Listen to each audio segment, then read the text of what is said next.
Hi there, my name is Ryan Blair, and in this message, my objective is to speak to your heart, to rattle your soul a bit, and to encourage you to say yes, that I'm ready for a challenge. Now, the genesis of a Dear John letter can be traced back to World War II. They usually began, Dear John, I found someone else whom I think the world of, and I think the only way out is for us to get a divorce. Now, these letters, which broke the hearts and the backs and the dreams of servicemen and women, soon became known as Dear Johns. Now, I created this lesson to provide you with a different type of Dear John letter. It's a private note, one from your hopes and dreams, and it speaks loudly through your subconscious. I trust it will be powerful enough to get your attention, and even more importantly, compelling enough to get you to take action and to participate in the 100-day challenge. The purpose is to provide an outlet, that is, a voice for those hopes, those dreams and desires and goals that you may have neglected over the years. And if your goals, hopes, and dreams could talk, what would they say to you? Let's hope they wouldn't write the following letter, especially at the end of the next 100 days. So, Dear John, now you go right ahead and insert your own name right here. You probably already know what this letter is all about. You've seen it coming. I know you have. It's about us, John. It's over. I'm leaving you. I've hung on as long as I could. You've got to give me credit for that. I mean, the way you swept me off my feet and talk lovingly about the future that we would have together. I've waited so long for your embrace, for your intention, for your love.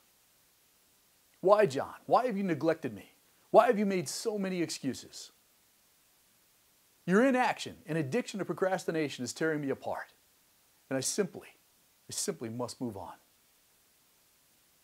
For years, I get so excited every time you talked about the business that we were going to start, the places that we were going to visit, and the home on the water where we could watch the sunset every night. My heart would pitter-patter every time you talked about me to other people, only to be let down again because you were afraid. John, why are you afraid? It's only me. I'm your hopes, your dreams, and your goals.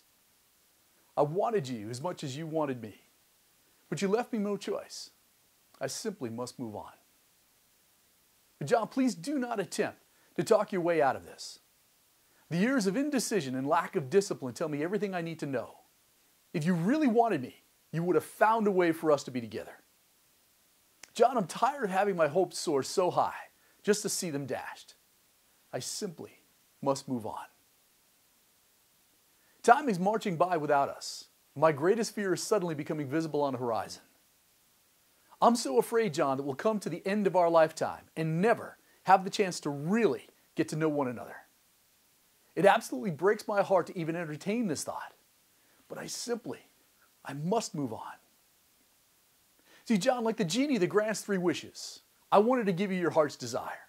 All I needed, all I wanted, and all I ever asked for was for your attention, your devotion, and your willingness to work hard for me. And if that was too much to ask for, John, then I'm sorry. But still, I simply must move on. See, all things of value must be earned, and I've grown tired of your excuses and your lack of patience. On numerous occasions, I was within your grasp, but you quit too soon. Why did you leave me when you were so close?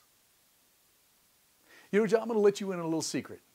Every day I would call out to you, I'm your goal. Here I am. Come and get me. Now I'm curious, did you ever hear me? And I repeated this question day after day, month after month, and year after year. But now I've grown tired of hearing that the timing is not right, that you're tired, or that someday you're going to get around to it. Well, John, it's now time that I got around to it myself and found someone who is committed, who is focused, who is proactive. I simply must move on. Now, on behalf of all of your hopes, your dreams, and desires, there's something that you should know about us, John. We'll never fail you, nor will we ever let you down. The main reason, in fact, the only reason why we have not embraced one another is that you have failed us by not taking action. Sincerely, your goals. your hopes and your dreams. Now, granted, we rarely get that kind of feedback when we back off on our own efforts to achieve. However, almost all of us have heard that small voice calling out to us, I am your goal. Here I am. Come and get me. So here's my question for you now. Are you ready to astound yourself by what you can achieve in the next 100 days? See, right now, this very minute, an incredible opportunity lies in wait for you, and I'd like to show you how to seize it. Now is the time to say yes. I'm ready for a challenge. Can you really afford to risk letting this opportunity pass you by? I assure you that the last thing you're ever going to want to do is to receive your own Dear John letter of regret at the end of your life.